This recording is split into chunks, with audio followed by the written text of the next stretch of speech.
एक सेठ जी थे। वो सेठ जी बहुत बड़े पैसे वाले थे और उस समय चोर बदमाश बहुत लगते थे। तो सेठ जी की जो बाजार थी वो बड़ी दूर थी। पहले तो दूर दूर ही बाजार होती थी, इतनी बस्ती नहीं थी। तो सेठ जी के पास पैसा बहुत और बाजार जाया करते थे। वही एक बाजार होती थी, बाजार में जाएं और जब लौटे तो बड़ा डर आगे कि पैसों को दे सामानों है साथ में और क्या हुआ।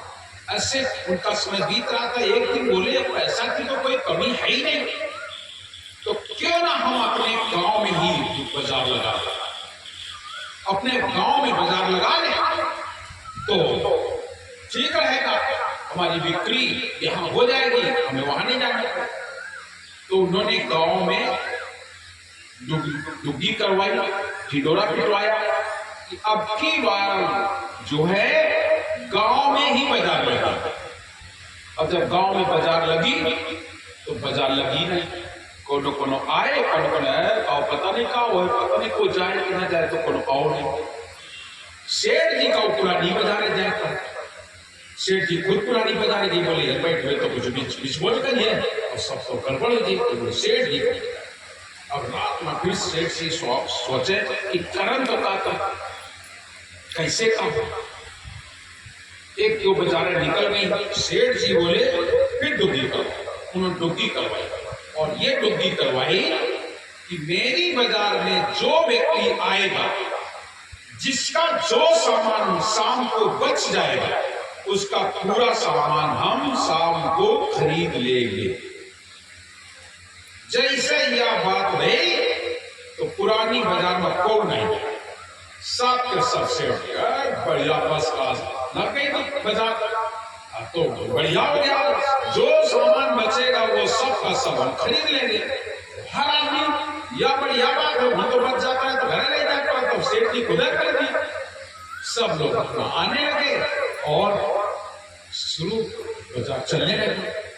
अब उसमें जो गरीब लोग थे उनकी बहुत बढ़िया बढ़िया आई कि गरीब मने उनके पास कुछ सामान नहीं, तो नहीं कुछ तो थोड़ी मट्टी धर के बैठ गए सामने। अब जैसे सेठ जी निकले, क्या बेच रहे हैं? बोले महाराज थोड़ी माटी का है। कितने रुपए की है? 1 रुपए की। ले ला जल्दी डाल ले। मतलब सेठ जी मिट्टी भी डाल ले, पूरा भी डाल ले, जौन को धर ले। गरीब मने का कुछ नहीं, शाम के खाए के नहीं, वो कुछ ला ला के कहूँ के धर ले और सेठ जी दे। अब तो उसका धर्म होने लगा, लेकिन सेठ का भी धर्म होने लगा, गरीब लोग भी पलने लगे और दुकान भी उसकी चलने लगी। अब तो बड़ी अच्छी बात। अब लक्ष्मी जी की खड़बड़ मच गई, ये तो बड़ा गड़बड़ हो जाएगा, ये तो सेठ का नाम हो जा रहा है और ये सेठ ये परीक्षा लेना पड़ेगा, ये सच है कि नहीं है, ये कर सकेगा कि नहीं। उधर लक्ष्मी जी खड़बड़ाए।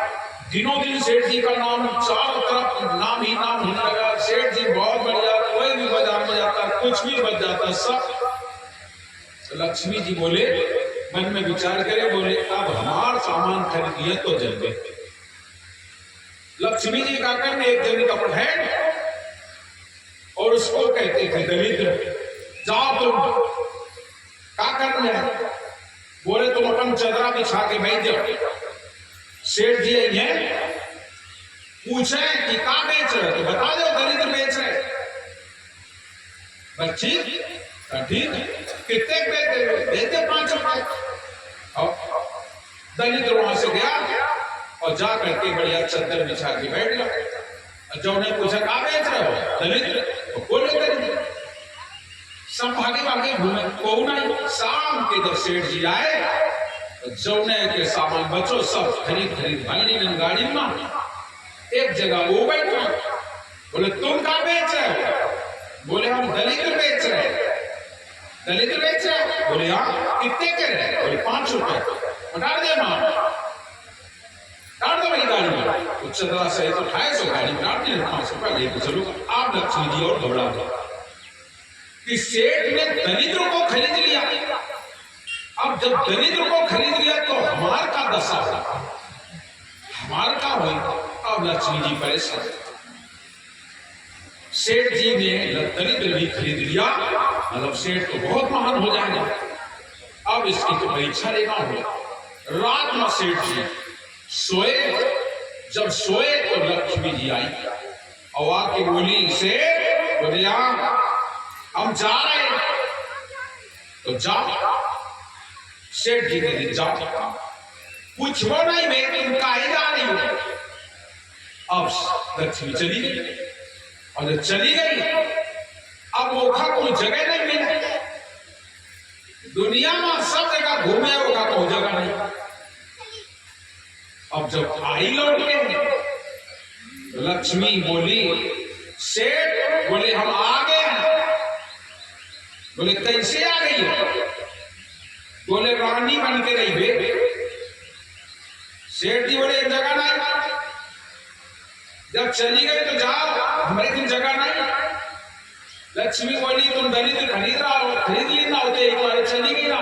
बोले तो वो तो बहुत हरो, हमने खरीद लिया यहाँ रानी बन करके नहीं, हम सेवा कर रहे हैं। जेका सेवा करे वो आवे, जिसे सेवा करना वो आ सकता है, यहाँ रानी राजा बन के नहीं रह सकता। लक्ष्मी लौट गई। फिर वो अब कहां जाए, आखिरकार वो फिर लौट करके आई और आके बोली सेठ जी हम आ गए। कैसे आ गई हो। बोले हम अब दासी बन के आई है। बोले दासी बन के आ गई हो तो आओ, हमारे खिन गरीब मनई जौन नहीं है तो हम खरीदवे, हमारी और नियम है, हम सत्य बोलते हैं, जो कुछ आएगा मैं खरीदूंगा, तुम्हारी मर्जी हो रुको, तुम्हारी मर्जी हो चल।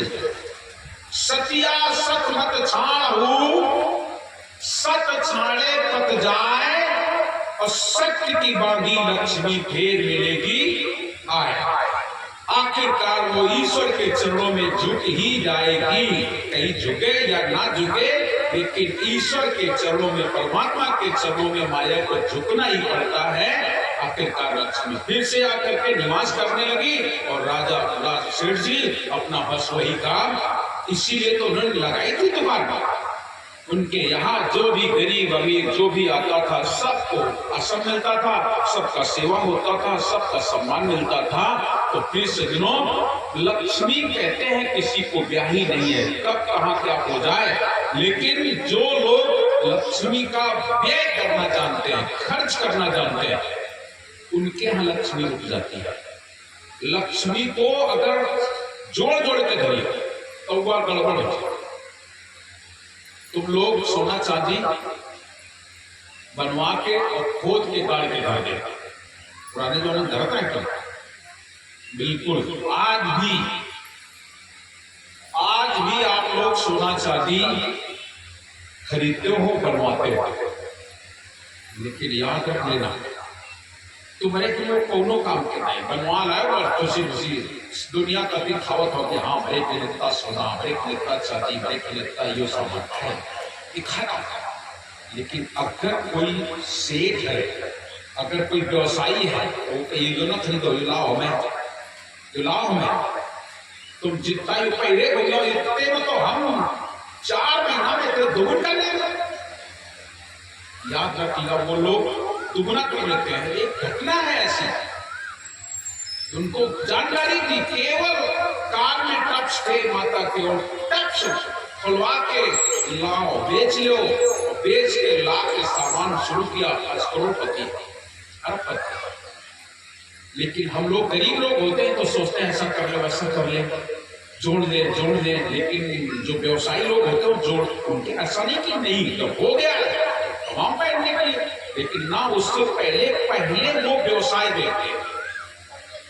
जितना भी पैसे वाला व्यक्ति है वो पहले व्यवसाय देते हैं, पहले शरीर को नहीं सजाएगा, पहले व्यवसाय देगा।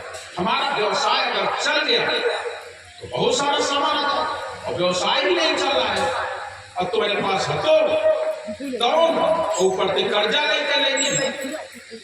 तुम लोग मोटरसाइकिल खरीदा तो, गाड़ी खरीदा तो, कर्जा खरीदोगे। अब वो से मोटरसाइकिल खरीदी, चलो ठीक है, लेकिन वो कितने रुपया पैदा भी कुछ नहीं, खाली शौक मिलेगी नहीं मिलना, और शौक में जो लोग मोटरसाइकिल लेते हैं उनको लेना बिल्कुल व्यर्थ है। मोटरसाइकिल लिया है अगर उससे कुछ कमाओ तो ठीक है, लेकिन ऊपर के खाली पेट्रोल डलवाओ घूमो नक्सलवादी में तो क्या फायदा हुआ। लेकिन मैं यही समझाऊं, ये सब जग अंधा, मैं किसे समझाऊं? समझाने की बात नहीं है, सच्चाई ये है कि मोटरसाइकिल शौक के लिए नहीं लेनी चाहिए बल्कि व्यवसाय की दृष्टि से लेना चाहिए। कोई भी गाड़ी कुछ भी लेते हैं उसे ऐसा लेना चाहिए कि इससे हमें क्या लाभ होगा, अपना लाभ देखना चाहिए। लेकिन हम लोग अधिकतर अबे दिवाली जाने कितने लोग गाड़ी, जाने कितने लोग टीवी, यो वो और किस्त पर खरीदे और किस्त नहीं भरे वो तुम्हारा आके वो खाली दांत घर के साथ ले जाता है कि नहीं, क्योंकि तुम्हारे पास आय का तो स्रोत है ही नहीं। और जब आय का स्रोत नहीं है और खर्चा कर जाना था तो फिर का कर्ज लगी, पक्का लगी कि नहीं लगी ना। पहले आय का स्रोत होना चाहिए। हमारे गुरु जी कहो करते कमाए तो पहले खर्च कर, अब जान ले। अब खर्च करे का है 500 रुपए और पैदा करो तो 300, तो घर के सामान बिचवे करिए, जमीन जायदाद बेच लो, अब क्या करिए? और एक बात उधार ले आओ, जीवन बर्बाद हो। मतलब कहने का तुम कितना पैदा कर सकते हो ये अपने आप में क्षमता देखिए कि हम 300 पैदा कर सकते, तो जब 300 पैदा कर सकते तो खर्चा 250, बस हमें यही ना करे का है शायद ऐसे हुए जुआ। लेकिन ऐसे कैसे हुई है, ऐसे कैसे हो सकता है? शिव शंकर करा कारण 4 पहिया गाड़ी चला था, कन्हैयालाल कार है, भले कर्जा लेकर लेकिन गाड़ी हम 4 पहिया की। अब तुम बताओ अगर उधार व्यवहार करके गाड़ी ली हो तो उनके पास तो ले आए और तुम उनकी से खा ली हो और वह गाड़ी घरे ठाड़ है और वे लीन के दुकान के लेके भैया ले रहे हैं, इतने हमारे काम चलिए बढ़िया पैसा पैदा कर दे और तुम अपने द्वारे ठाड़ करे। पैसा होगा कि नहीं? कभी भी जीवन में ये याद रखो, पैसा खर्च करने से पहले सोच लो कि इससे हमारा लाभ क्या होगा, हानि हो रहा है या लाभ, तो आपका जीवन सुख में